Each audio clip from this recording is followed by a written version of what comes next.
let's switch sides from him a bit and shine light on the military guy, Officer Yerima, who had to face off to a sitting minister of the FCT, former governor. Yes. How do you think he handled this situation? We need to bring to the fore. This is a military officer. Yeah. This tells you about the discipline that he has imbibed by virtue of his training as a military officer. This is someone that is conditioned to manage difficult, violent situations. That's right. So you are putting him in his natural environment. And the self-control and self-restraint and firmness that he expressed and executed expertly is a reflection of an education he got. Oof. Lovely. So we now need to go back and say there's something about the military training that is critical and was expertly modeled by this officer.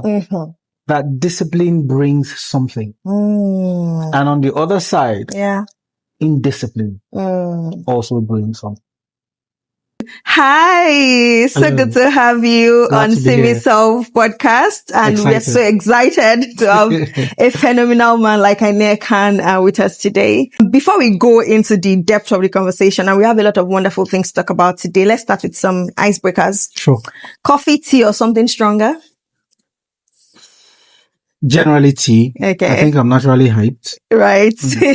Coffee might make me go on overdrive. Oh, wow. Okay. Early bird or night owl? Oh. Oh, really? Yes. So you're a night person. You work till like 2 a.m.? Early, I do late. I do what it takes. Oh, amazing, amazing. Mountains or beach? I've done both. And I don't know if I have a preference, but I do enjoy both. You enjoy both, right? And if your career were a book, what would the title be? 0 to 1. Wow, that's deep. Do you want to talk about that a bit more? The book talks about momentum. There is a level of effort that needs to be made for something to start. Absolutely. But once it has started, there is in itself the momentum for it to move. Right. And the force required to push something that is moving is not as much as the force required to push something that is static. That's deep. I love it. That is powerful and deep. And if there was a political person in Nigeria's history that you would love to have a conversation with, who will that person be? And what would the conversation be about? Aminu Kano. Okay.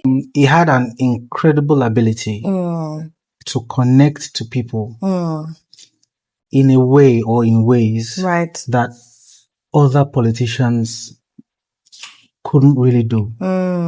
Because, like, let's say Peter Obi of today, he was that type of guy. And for him, it happened no social media. So he had to go to the people. Right. And he had the voice that resonates. And that is something that if I had with technology and social media, I'd be grateful. Oh, wow. So let us get right into the heart of the matter.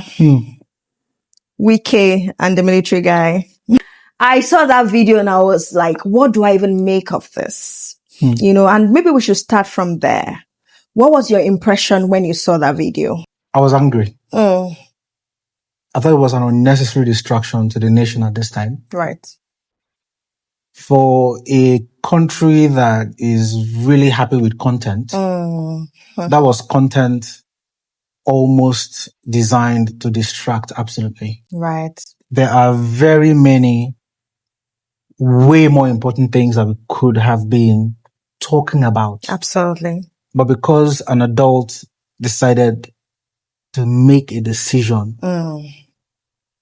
we didn't talk about really strong things like the ongoing debate if we have the genocide or not. Right. We're not talking about our economy. We're not talking about the borrowing. We're not talking about where the subsidy monies are and why we are borrowing as much as we are. We're not talking about conflicting judgments by different courts depending on which state is happening. Right. We're talking about someone who decided not to respect himself. I'm just angry actually. Right. That it has become a tangible distraction. You see. From important things that we could have been talking about. Absolutely. However, because it's being talked about, sadly, that event revealed a lack of understanding. Right. Sadly, from the perspective of the cabinet minister, he demonstrated that he didn't understand the levels of power. He demonstrated that he may not have understood, for instance, alternative channels to addressing a matter like that. Right. He demonstrated that he didn't have that level of regard for himself first and the office of the Minister of the FCT. Wow. Frustrating, I have to say. Absolutely. Let's switch sides from him a bit and shine light on the military guy, Officer Yerima, who had to face off to a sitting minister of the FCT, former governor. Yes. How do you think he handled this situation? There's a background that we need to bring to the fore. This is a military officer. Yeah. This tells you about the discipline that he has imbibed by virtue of his training as a military officer. This is someone that is conditioned to manage difficult, violent situations. That's right. So you are putting him in his natural environment. And the self-control and self-restraint and firmness that he expressed and executed expertly is a reflection of an education he got. Oof.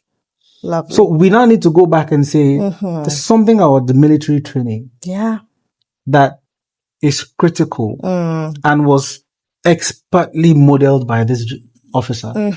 That discipline brings something. And on the other side, indiscipline also brings something. Wow. So this is credit to the military. And absolute credit as well to the Nigerian Defense Academy. They're doing something right there. They're doing a lot of right things there. Something that we need to potentially scale if possible. Bring it to the civil education space. Yes. Teach discipline, teach restraint, self-control, but firmness. Because if you are going to make a difference in this world, you are going to potentially offend people. Yes. That is so true. This is getting, it's getting really hot in here. Today we decided to talk about Finding X, and the background to this was that I'd seen the headline where a popular political figure had said that he can't see policy translate into improved quality of life of people. And I thought at that point that, okay, policy is here. This is the lived experience of Nigerians. What is missing? And that was the idea behind Finding X, finding what is missing. So I'm going to throw it to you, Mr. Aniekan. What is missing in between policies, government action and government inaction, because that is also policy. Correct. And then the lived experience of people. What is missing? It's a pregnant question. It's a question that requires someone to really carefully examine the mechanisms of change in the concept of governance. Leaders have a vision. And we have a system of government in the executive branch especially that requires that there are certain ministries, departments, agencies, and more importantly, funding to translate a vision into a lived experience. Right. There is a part that is not often taken into account when we're talking about how we translate vision to impact. Right. It is called interest mapping. Okay. The status quo is the status quo. Yes. Which means that there are people who have created profits around the current state of things. Absolutely. If you do not account for them when you are trying to create a change, you may be naive to think that good intentions alone will translate into the impact. Now, when you do that interest mapping, it now gives you the next layer or the sub policy. Okay. For this vision to happen, these are the interests that we need to take into consideration. Right. And these are the steps we will take to accommodate their interests and deliver impact for the general good of the people. It's really interesting because I've really never heard this being said before. I mean, we've heard things, and I've said it even on this Semi-Solve podcast. We've talked about technical correctness of policies. Yes. We've talked about it being implementable. Yes. We've talked about political supportability. Yes. But interest mapping is new. And you've talked about accommodating interest, but I remember there was a talk that HRH Sanusi Lamido Sanusi gave, and talked about the power of vested interests. Now, there are interests that need to be accommodated, but also interests that need to be removed. Correct. There are people whose interests are not valid, and they will keep things down because, their intention is not progress. So let's talk about the different interests. Let's talk about people whose interests are negative. And let's talk about people whose interests need to be accommodated. So let's talk about the negative ones first. Okay. How do we deal with that if we want to make progress translate into results? Politics is a game of trade-off. Let's be clear. Right. You want something, and the other person wants something. This is where leadership makes the difference. Right. When you can look at a situation and propose a trade-off that still help the general population understand that there is government working on their behalf. Right. I'll give you an example. Okay. Power sector. Okay. It is generally known that there is interest around power generating sets, transformers, solar power issues, but you're looking to have 24-hour power. You are going against vested interest. Right. You also know that we've unpacked power into distribution, generation, and there's a third one. Yeah, there's a third one. Yes. You generate, you distribute, and there's a third transmission. one. Okay. These vested interest guys, you can ask them to say, in which of these three do you want to be a stakeholder? Right. Because you want them not to lose out on the value they had built on a failed system that they created value on. I get it. So when you take a look at vested interests, you now ask yourself, what mechanism of change, what government, ministry, department, or agency now has the ability to address it? If it's negative, you need the criminal justice system. Right. You need the security infrastructure. Absolutely. And then you need what we call the other civil areas that are gathering intelligence, analyzing intelligence, and executing judgments. Right. If we have that strong, an executive now has the confidence. I'd rather not use the might of the state. Trade-off. Right. And it is that approach to leadership that I think we now need to begin to rehearse. Wow. That is something. That is something. So trade-offs. Yes. Because let's be honest. Some of these interests are from a place of, I've invested all of this. Decades, yes. To make this happen. I can't wish it away. Solar alternatives, inverters, these panels, solar panels, etc. And now all of a sudden there's this fancy policy which might work or which may work, which is solid, which is good, that will actually change the entire power system, and we would have electricity as we should. But then what that will miss is that the people that have built a system of value around it begin to lose out. They're going to miss out. Correct. And so they will stand in the way of it. They will take creative steps. Right. To ensure that you don't achieve your goal. Okay. And it is this reality. You have to have the appetite to understand reality. You're a political leader. You are not a storyteller. You are not a fantasy seller. Absolutely. You are trying to deliver tangible results in quick time. If you're lucky, you have 8 years. Wow. So you then must be clear that these are the very specific things I need to deliver on quickly. Right. I love this. I really do love this. Now, let's talk about interests. So we've talked about interests that need to be accommodated. Yes. But let's talk about interests that should not be accommodated. And I think that is where the criminal justice system comes in. First, anything that is a threat to our national security at the umbrella. Yeah. Anything that is a threat to the fundamental human rights of the Nigerian, foundationally. Right. So, it is in the best interest of a Nigerian to be properly educated wherever they may be. Right. It is in the best interest of a Nigerian to have access to decent nutrition. Right. Isn't it? Absolutely. It is in the best interest of a Nigerian to have access to competent primary health care. Yes. Isn't it? It is. Anything that threatens these foundational issues that affect the rights of a Nigerian should not be tolerated. Right. And if we think about it from that human rights stance, you would find politicians that are angry. But our politicians are happy. They're wealthy. They're driven around in expensive vehicles. Everything around them suggests comfort. The need to be burdened about the concern of another person appears not to be there. Absolutely. So you can find all of that happiness.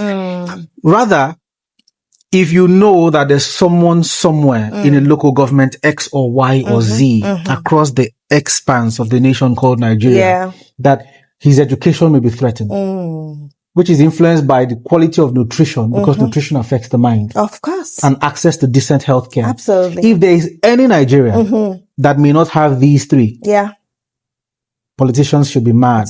That is where we need to be. Now, some people are of the opinion that there's also the part of operationalizing or localizing policy. Yes. That what just happens at the legislature when things are passed is, there's just assent, FAC, etc. High is level. passed. High level. But then, I'm reminded of the Women Economic Empowerment Policy that was passed at the national level, but people still had to go to different states, Lagos State, Kaduna State, to say, how does this translate into the lived experience of Nigerians? So what do you have to say about that localizing aspect of things? Is it missing? And is it part of the reasons why we don't see translation of policy into lived experiences? Capacity is a critical thing in leadership. Understanding that something does not currently exist it reveals capacity. Right. I want to achieve this. What will it take to achieve it? You can't wish it into existence. No. Now, to operationalize a vision is to have built a mechanism to implement it. That's true. A lot of what we do in Nigeria is that there is a big federal vision. But we operate a federation. Theoretically, not every state is interested in what the federal government might want. That's true. Correct? That's true. So what is required is for a bold vision to be interpreted in 36 ways. I love that. So that I will take the interpretation of that vision and create a mechanism to implement it in the way that is relevant to me and the people that I govern. That's right. It is that consistent banter, contact, communication. Oh, we want to do this. What does it mean to you? Right. How can we help you do it the way you see it? Absolutely. So when you hear that a minister has gone to a state to speak with the governor on a matter, that should be the key performance indicator for that minister to say, what is this state governor's interpretation of this vision? Right. And how would the local government chairman, with the departments within them, executing? Wow. Because it's at the local government level that service is delivered. Absolutely. In a way that is meaningful. And the people can reach out to their local governments. Tinubu may not know and will never know. what's going on with your drainage, your waste management, and what's going on with this local school, police station, the primary health center. No. Nothing. So the job of the president then is to inspire, instigate 774 local government bosses. Wow. To have departments with staff committed every morning. Right. This is what I'm trying to do. Yes. That's when we'll begin to see policy translate to meaningful difference in people's lives. That is profound. Service is delivered at the local government level. Because we are constantly trying to play this top-down governance, we are losing time. Every 4 years that someone is elected is a lost time if we do not localize operationalization and execution. Imagine 774 local government chairmen taking water, sanitation, and healthcare seriously. Waste disposal, primary healthcare, safety. Oh, they will not be overwhelmed. But we have removed the responsibility from these guys, and we are trying to operationalize a national program. We are not serious about that. Yeah. No, absolutely. Absolutely. You know, from my years of living in England, one of the things I noticed is the county system. So efficient. At that level. So efficient. So, when I was in England, I was in my 20s, and, for the average 20-year-old woman, there's a certain, expectation that you do the pap smear examination, right, to screen for cervical cancer. I kid you not. They were calling me literally almost every week. And it was from, we're calling you from your local county, GP. We want you to come for your check. So I told them, I said, I don't think I need the check now. And they called again. They're like, no, you are 20-something. You need it. You are in that space. You are part of the people who are trying to target. Exactly. It was their priority. Let's get you screened. It was almost like we can force this thing on you if you're not careful. What about COVID period? Oh my God. The care that was available. Because they knew that there were people that were less privileged. So you could just call a number, tell them about your financial situation. If you needed things delivered to you, there was provision made for it at the county level. So that system works. If you are waiting for the prime minister to literally do it at the Downing Street level, you're going to wait for a long time. If you ask a typical Nigerian who the local government chairman is, they don't even know. They don't even know. And that is where service delivery and that's, it's just like a family. When they say the nucleus of society, the family makes up the society. That's the smallest unit. It's the same way the local government is the smallest, most effective unit of government. That's the only arm of government you may be able to hold accountable. Wow. And I say that with the clarity that I have experienced all my life. You will never hold your governor or your president accountable. Wow. But you may see your local government chairman in your mall or a clinic or the market somewhere at a local event. Sir, this is not happening. But not the governor, not the president. Wow. So to go back to your question, why does it appear that we cannot localize or operationalize policy? It's because we want to nationalize something that should be localized. I'll give you a practical example. There's an organization called the National Primary Healthcare Development Agency. Yes, NPHCDA, right? Or is it different from that? It's the same. Okay.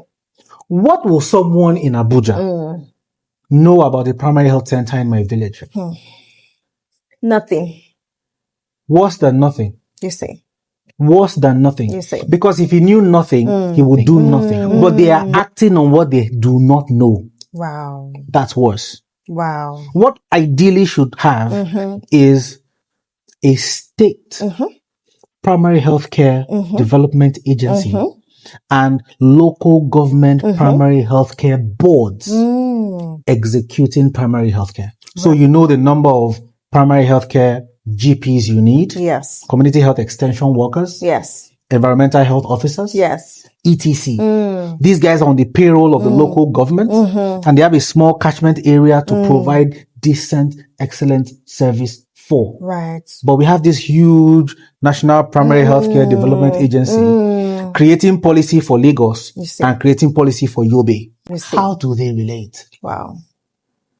Personally, under the right political circumstances, I will reduce that primary healthcare agency to an office in the department or an office under the Ministry of Health. Right. And allow the states. What that department may do is to probably support strategy and large-scale pandemic support. But the states and the local government are the people that can really deliver primary care.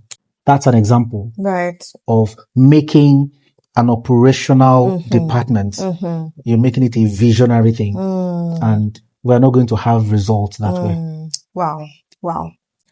Let's speak a bit more about how do we enhance the effectiveness of local governments? Yes. What are ways in which you think we can get from 0 to 1 when it comes to these local governments? Simi, that's a big question. But there's a way out. There's something we call the exclusive lists and the concurrent lists. Right. There are things that only the federal government can do. There are things that only the state governments can do. Yeah. And there are things that only the local government can do. At the level of the fundamental human rights of a Nigerian, anything that affects that, healthcare, education, nutrition, sanitation, and public safety, the local government should be able to deliver on those. Right.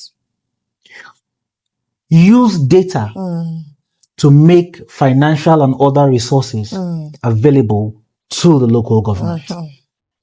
A local government that has a 4 million population should be supported more than a local government that has a 600,000 population. Because just by the mere numbers, you will need more doctors. You need more nurses. You need more healthcare workers and other support services. And if we use data at that level to make resources available, wow, you are sure that there's accountability. Right. People can give you immediate feedback. And you're not going to your state governor to discuss a matter with him he does not have visibility over. Right. Absolutely. Now let's talk about these resources you have spoken about. Yes. In the presence of corruption, because recently local government chairmen began receiving their allocation directly. Now, in a country where corruption has eaten into the fabric of our system, how sure are we that even the resources that have been given to these local governments are being used for the purposes they are meant for? How can government ensure that there is transparency? And then there's also the citizen part. How can we hold them accountable? You know, because we don't see, Anika, I don't see how money moves. I don't see it. And this is me who is very interested in, I'm just like, okay, we made this money from oil and other revenues, etc. Yeah. And that's all I hear. Because sometimes when I even go through the books of the Auditor General and what they post, what they give us, the math is not mathing. Sure. Right? So now let's talk, because now we're talking about local government effectiveness. How sure are we that the money that is coming to them is being used for the purpose? How can they be held accountable from a governmental systemic point of view? And then how can we citizens hold them accountable to say, Mr. LGA, you received so hundreds of millions of naira, and this is still the state of this local government. How do we have those kind of conversations?